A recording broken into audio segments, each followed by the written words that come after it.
ఉగాది పండుగ ఎందుకు జరుపుకుంటాము తెలుసా ఎవరికైనా? చాంద్రమానాన్ని అనుసరించి మామూలుగా అంటే గమనాన్ని అనుసరించి వస్తుంది ఈ రోజు నుంచి మన తెలుగువారి సంవత్సరాలు మొదలవుతాయన్నమాట. తెలుగు సంవత్సరాలు 60 ఉన్నాయి. ప్రభవ విభవ అని మీరు నేర్చుకుంటారు చదువుకునేటప్పుడు. అందులో ఇది 39వ సంవత్సరం, విశ్వావసునామ సంవత్సరం. మనం 2025 అంటున్నాం కదా, అది ఇంగ్లీష్ క్యాలెండర్ ప్రకారం మనము జనవరి 1 జరుపుకుంటాం కదా. అలాగే ఇది తెలుగు సంవత్సరాది. ఇప్పటి నుంచి చైత్రం, వైశాఖం, జ్యేష్టం తెలుగు నెలలు మొదలవుతాయి.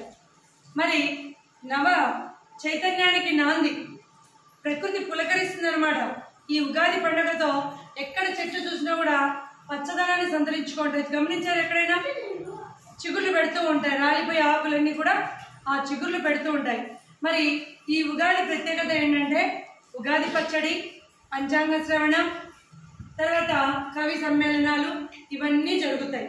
మరి ఉగాది పచ్చడి ఎందుకు తీసుకోవాలి? ఏ పండుగకు ఏమైనా చేసుకుంటారు, కానీ ఉగాది పండుగ వచ్చిందంటే ఏం చేస్తారు? ఉగాది పచ్చడి.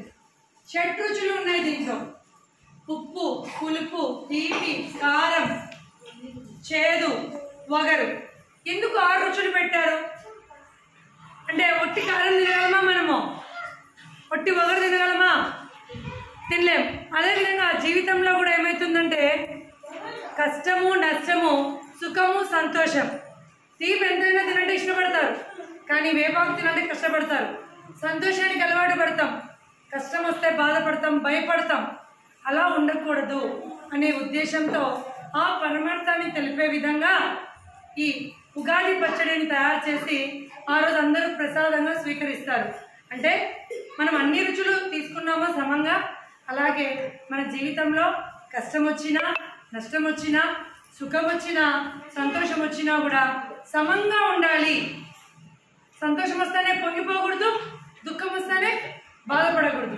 ఏదైనా రాని మనకేమీ కాదు అనే ఉద్దేశంతో, ఆ ధైర్యంతో మనం మన జీవితాన్ని ముందుకు సాగాలి. కాబట్టి అలాగే పంచాంగ శ్రవణం అనేది ఉంది. పంచాంగ శ్రవణం ఏం చేస్తారంటే ఖగోళ శాస్త్రజ్ఞులు, అంటే ఆ జ్యోతిష పండితులు వాళ్ళు ఏం చెప్తారంటే ఈ సంవత్సరంలో వాతావరణం ఎలా ఉంటుంది, ప్రజలు ఎలా ఉంటారు, వాళ్ళకి ఎలాంటి పరిపాలన వస్తుంది, తర్వాత ప్రకృతి వైపరీత్యాలు ఎలా ఉంటాయి, తుఫాన్లు వస్తాయా, మంచి వానలు వస్తాయా, సుభిక్షంగా ఉంటుందా, ఇవన్నీ కూడా చెప్తారనమాట. అంటే ముందుగానే ఊహిస్తారు. ఇవి తిథి, వార, కరణ అని 5 రకాలు ఉన్నాయన్నమాట. వాటి ప్రకారం ఆధారపడి ఉంటుంది. ఇవన్నీ కూడా మనం భవిష్యత్తు, గతాన్నంతా వదిలేసి, అంటే గతంలో ఏం జరిగిందో వదిలేద్దాం, రాబోయే భవిష్యత్తును సంతోషంతో జరుపుకునే విధంగా ఉండాలని ఈ ఉగాది రోజున మనమంతా కలిసి ఉగాది పండుగ జరుపుకుంటాం. మరి ఉగాది పండుగకు సంబంధించి మీకు ఇంతకుముందు సంవత్సరం ఏంటి తెలుసా? క్రోధి.